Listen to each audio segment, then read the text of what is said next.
Olá, estamos iniciando mais um programa Conhecendo o Ministério Público. A ação humana sobre a natureza tem causado impactos cada vez mais graves sobre a saúde humana e os ecossistemas do planeta. A degradação ambiental aponta para determinadas consequências: esgotamento dos recursos naturais, processos acelerados de desertificação, intensificação de eventos climáticos extremos e de doenças. Portanto, ambiente e saúde é nosso foco. Para analisar o tema, convidamos a promotora de justiça Annelise Steigleder, que atua na especializada de defesa do meio ambiente da capital. Doutora Annelise, é um prazer tê-la aqui conosco no programa e eu de início lhe pergunto: agora, em dezembro, em Brasília, ocorrerá a primeira Conferência Nacional de Saúde Ambiental. Esse quadro vai ser discutido neste evento. Bom dia a todos. É uma alegria muito grande podermos estar aqui participando, né? De maneira que os telespectadores possam conhecer um pouquinho mais do Ministério Público, especialmente a nossa atuação na área ambiental. E eu realmente fico muito contente que vai haver essa conferência sobre saúde ambiental, porque é um tema que, ao mesmo tempo, interdisciplinar e que demanda reflexões muito aprofundadas para a busca de soluções, porque nós temos aqui muitas interfaces, né? Interfaces de produtos com componentes químicos perigosos que podem ter efeitos lesivos na saúde humana. Temos a questão de ocupações clandestinas que acabam também acarretando riscos ambientais de deslizamentos, enchentes. Ou seja, é um assunto assim tão vasto, né, que poderíamos ficar horas conversando sobre isso. E quando falamos em saúde ambiental, doutora Annelise, também é preciso pensar em políticas públicas para a proteção de florestas, dos campos e também da cidade. Com certeza. Iniciando pelas cidades, se identifica que essa demanda por políticas públicas afeta especialmente o tema do saneamento básico. Hoje, o saneamento básico envolve a limpeza urbana, consequentemente, toda a gestão de resíduos sólidos urbanos, envolve o tratamento dos efluentes domésticos, envolve toda essa gestão envolvendo pavimentação, enfim. Então, aí me parece que nas cidades, um dos principais riscos ambientais, ou melhor, os riscos ambientais são todos associados à falta de políticas básicas no saneamento, porque as cidades, elas cresceram rapidamente e de maneira desordenada, e o poder público não conseguiu acompanhar esse ritmo, né? Então, se a gente for observar os eventos recentes envolvendo deslizamentos de terras, pessoas que morreram soterradas em virtude de temporais, situações dramáticas, como está assolando o nosso estado hoje, né? A situação que aconteceu essa semana, enfim, em que o Rio Grande do Sul se viu praticamente inundado, né? São situações em que se detectam riscos ambientais associados a esses fenômenos, porque o crescimento desordenado da cidade, ocupando-se justamente áreas muito frágeis do ponto de vista ambiental e que deveriam ter sido preservadas, hoje produz essa reação, né? Porque as chuvas acabam produzindo deslizamentos e as casas caem por terra, né? As pessoas ficam desabrigadas, nós temos situações de enchentes.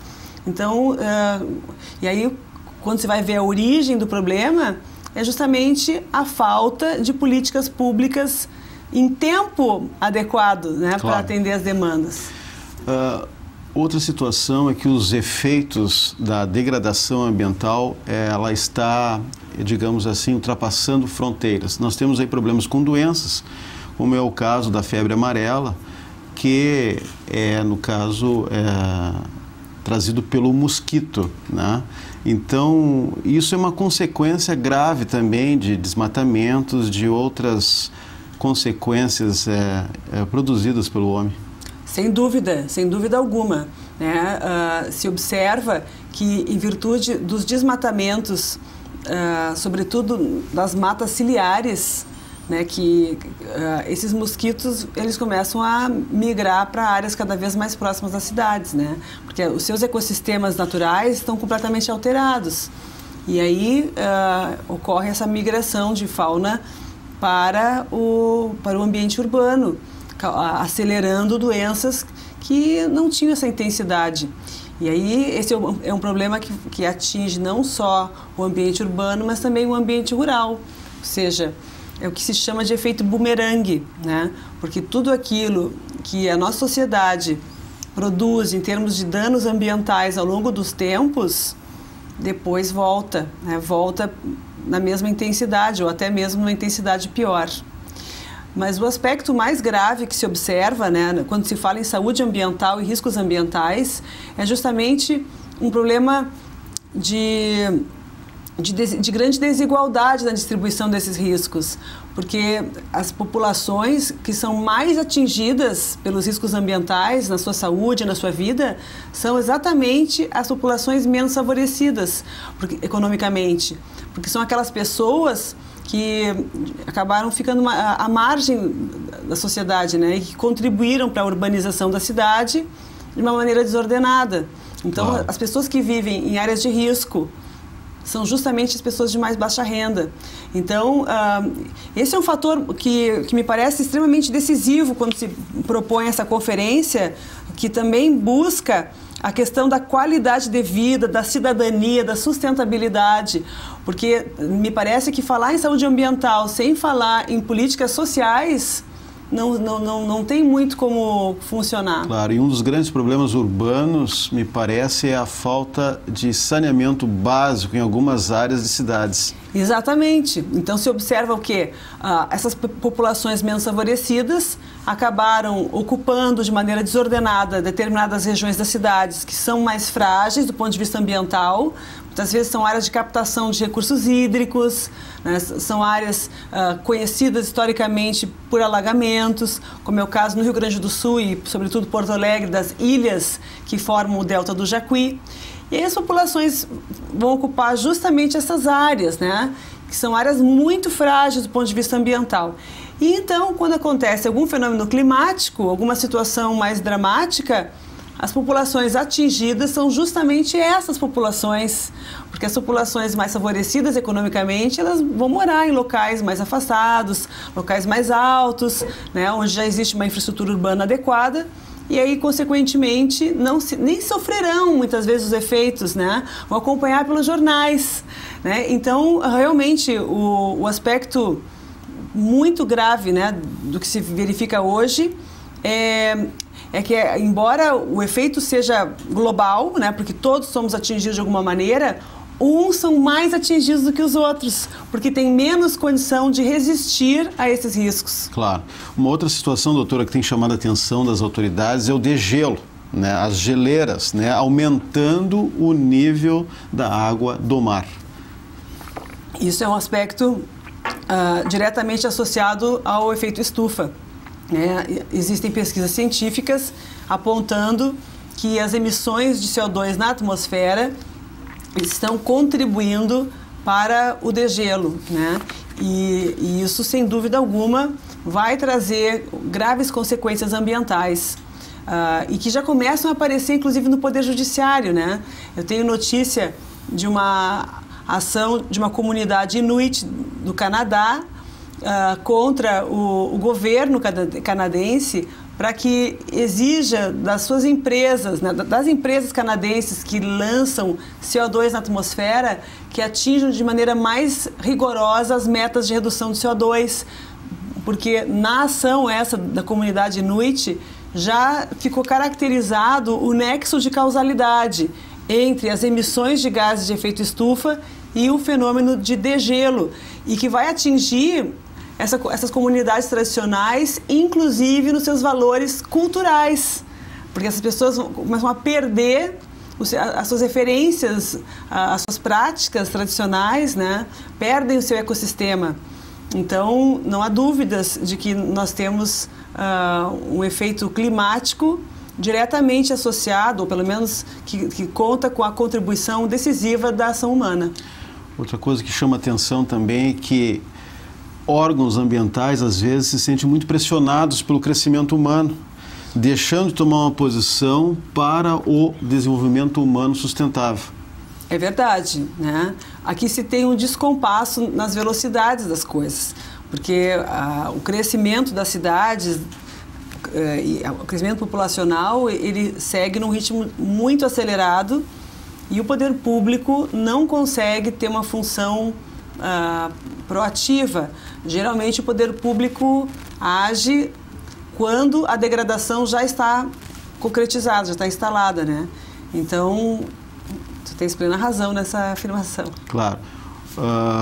Uma outra situação também, doutora, é que está havendo, me parece, um descarte muito rápido de rejeitos industriais, né? Quer dizer, vai havendo descarte de coisas e isso acaba prejudicando, às vezes, uma comunidade inteira.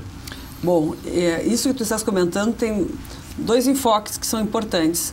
O enfoque da geração de resíduos da própria empresa, né? E aí, me parece, nós temos meios de comando e controle que são razoavelmente adequados para o enfrentamento desses problemas, porque toda a legislação ambiental, ela canaliza sobre o gerador desses resíduos a responsabilidade pela destinação correta dos resíduos.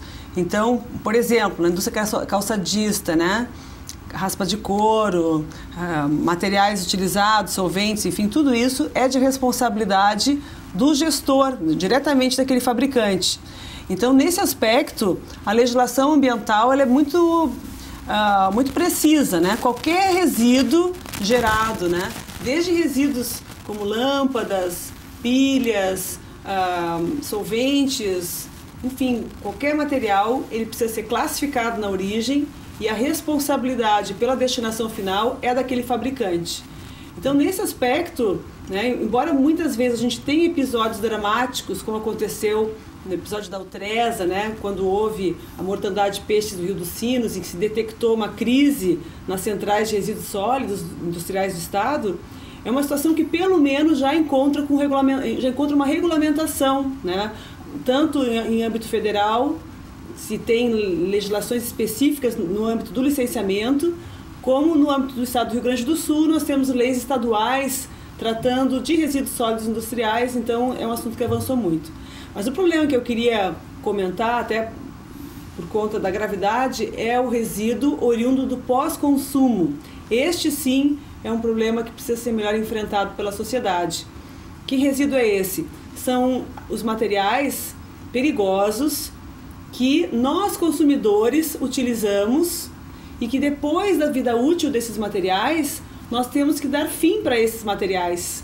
E muitas vezes, como esses materiais mantêm ainda a sua periculosidade, o poder público municipal não aceita receber esses resíduos.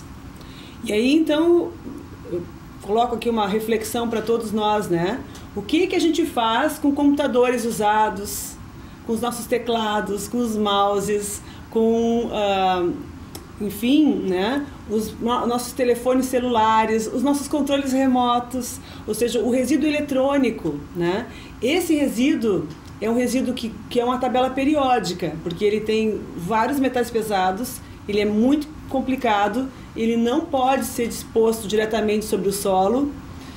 O poder público municipal não se propõe a receber esse tipo de resíduo, né? Então, este hoje é um dos assuntos assim, mais atuais, né? O que fazer com esses resíduos após o consumo? E ainda não existe uma legislação federal disciplinando o tema, claro, né? Que vai realmente dar uma resposta adequada para toda essa gama de resíduos. O que se tem são algumas resoluções do Conselho Nacional do Meio Ambiente pontuais, envolvendo pilhas e baterias, envolvendo pneus, medicamentos, agrotóxicos, claro, mas nada assim global e que possa ser usado para todos os resíduos. E aí o que acontece na prática? O empurra-empurra, porque a rigor, a responsabilidade pós-consumo, ela deveria ser bancada pelo fabricante. É o fabricante das lâmpadas fluorescentes que deve recolher as lâmpadas fluorescentes após o consumo pelo usuário final, ou seja, ele teria que disponibilizar nos supermercados, nos shopping centers, nas ferragens, recipientes para coleta segura de materiais como esses e depois, de tempos em tempos, recolher esses materiais e encaminhar para reciclagem. Mas pela falta de uma política pública, inclusive federal, sobre o assunto, mais ampla, os fabricantes começam a dizer que não tem periculosidade, que não tem riscos, claro. E a situação fica completamente em aberto. Eu gostaria que a promotora falasse também sobre a importância de termos sempre o estudo de impacto ambiental antes de qualquer empreendimento. Bom, o estudo prévio de impacto ambiental é um instrumento contemplado na Constituição de 88 e é obrigatório para obras e atividades suscetíveis de causar significativo impacto ambiental.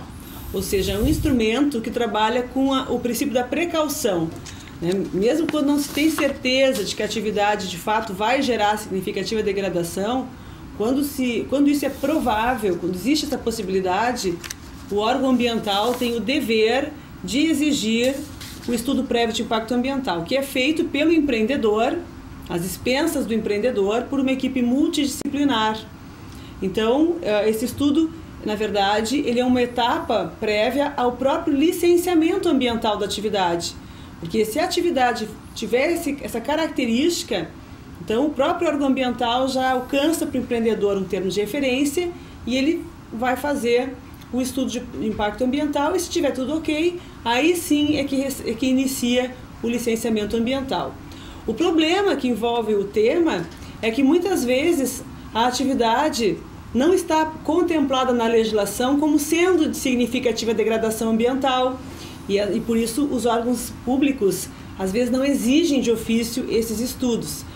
Nesses casos é que muitas vezes é o Ministério Público, dentro de uma ação civil pública, ou através de uma recomendação, enfim, é que vai provocar o órgão ambiental para que exija do empreendedor o estudo de impacto. Claro. Outra coisa, doutora, a falta d'água também tem gerado problemas de geração. A água chega insuficiente às hidrelétricas, né? Faltando energia. Como é que a senhora encara esse problema? Bom, esse é mais um dos efeitos decorrentes desse desequilíbrio climático que nós vivenciamos hoje, né? E talvez exija do poder público novos esforços por fontes alternativas de energia. Discutir isso cada vez mais na sociedade, porque hoje já começa a se observar que nós não temos mais como confiar, né, na natureza. Claro. A natureza já não apresenta mesmo os mesmos ciclos, as mesmas regularidades que se tinha, né? Então, aqueles estudos feitos há 10, 15, 20 anos atrás, projetando um determinado volume de água, ele pode não ser atual mais, pode não ter mais confiabilidade. Então, isso vai demandar cada vez mais da sociedade a busca por alternativas. Certo. A promotora até já falou antes no programa sobre agrotóxicos, mas eu gostaria que aprofundasse mais o assunto, porque nós sentimos às vezes, né, os efeitos, né, do agrotóxico, né? Estão ali os agricultores, né, pulverizando as plantações. Isso não está demasiado? Bom, os agrotóxicos, eles são fatores de grande risco, em primeiro lugar, para os próprios agricultores que manejam com esses produtos. Por isso a legislação federal é bastante dura em relação a esse assunto, bastante séria, né? Ela exige uma série de medidas de controle. O próprio agrotóxico, ele tem que estar registrado junto aos ministérios da Agricultura, do Meio Ambiente, da Saúde. Ele tem que ser um produto que tenha uso comprovado e seguro nos países de origem, inclusive para que consiga esse registro. O fabricante tem que ter licenciamento ambiental, depois o agricultor tem que ter receituário agronômico. Então existe uma série de cuidados, né? Tanto para a aquisição como para o uso do agrotóxico. Mas me parece que ainda faltam pesquisas envolvendo os danos que esses agrotóxicos realmente produzem nessas pessoas, especialmente no sistema nervoso central, né? Aqui, sem querer até ser leviana na afirmação, mas uma situação que me chamava muito a atenção quando eu trabalhava no interior, em 3 de Maio, era o número impressionante de suicídios no meio rural que acontecia lá naquela localidade.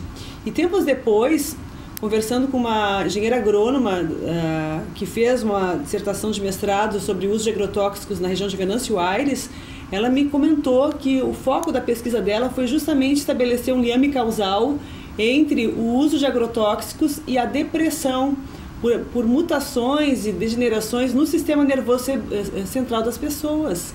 Então, me parece que ainda é necessário fazer mais estudos sobre isso para se detectar realmente essas questões que muitas vezes não são nem noticiadas. Claro. Né? Agora, e também tem o aspecto do usuário final, ou seja, nós consumidores, que ao comprarmos produtos que tenham elevado potencial de agrotóxicos, nós vamos também estar nos contaminando, né? Sim. Agora, matas estão sendo devastadas, campos estão sendo queimados, e isso aí tudo aumenta os efeitos do aquecimento global. Certamente, porque as matas, elas são um sumidouro natural para os gases de efeito estufa, né? Então, no próprio protocolo de Kyoto, né, nós temos ali a indicação da proteção das florestas como uma das maneiras de enfrentar os efeitos climáticos. As florestas são um fator de mitigação dos efeitos do aquecimento global. Então, e por isso que se propõe, né, tanto a preservação de florestas como a restauração de florestas, inclusive para permitir a adaptação aos efeitos climáticos, né? Então, é muito importante esse trabalho que o Ministério Público do Estado do Rio Grande do Sul vem fazendo, no sentido de garantir, inclusive, que os códigos florestais sejam preservados da maneira como estão hoje, no sentido de APPs, áreas de preservação permanente, serem garantidas, reservas legais serem averbadas e constituídas. Ou seja, hoje o Ministério Público do Brasil inteiro, né, e no nosso estado também, está se empenhando muito no sentido de garantir essas conquistas históricas que vêm do nosso Código Florestal, tanto federal como nos estados. E eu queria aproveitar esse espaço justamente para noticiar esse assunto, porque se verifica no país uma pressão muito grande para retirar grandes instrumentos contemplados no Código Florestal, como é o caso das áreas de preservação permanente, que existem projetos de lei no sentido de reduzir as áreas, e também o tema da reserva legal, que o próprio projeto de lei pretende eliminar isso. E aqui no Rio Grande do Sul, o projeto de lei 154, que está tramitando na Assembleia Legislativa, ele tem justamente esse aspecto muito perverso de procurar diminuir as áreas de preservação permanente, que hoje são de 30 metros para 5 metros. Só que é uma situação totalmente nociva, porque e a técnica, porque aqueles 30 metros, eles foram concebidos com base num referencial teórico, certo, científico. Então, baixar discricionariamente para 5 metros, para atender apenas alguns interesses da sociedade, é uma situação de grande irresponsabilidade ambiental. Né? Então, eu queria que todos aqui pudessem ter essa reflexão, né, de que se nós não enfrentarmos o problema do desmatamento e garantirmos o nosso acervo florestal hoje, através da proteção das áreas de preservação permanente, reserva legal, Mata Atlântica, enfim, todos os espaços protegidos, com certeza estaremos contribuindo para o agravamento dos fenômenos climáticos. Certo. Para fecharmos nosso programa, doutora, eu gostaria que falasse sobre a atmosfera, que está sendo comprometida pelos gases emanados de veículos, né, diariamente nas cidades. Certamente, né? Esse é um trabalho que precisaria ser melhor compreendido e implementado pelo poder público, que muitas vezes deixa de fiscalizar os veículos automotores quanto às emissões atmosféricas, né? Esse é um tema que precisa ser melhor assimilado pelo poder público.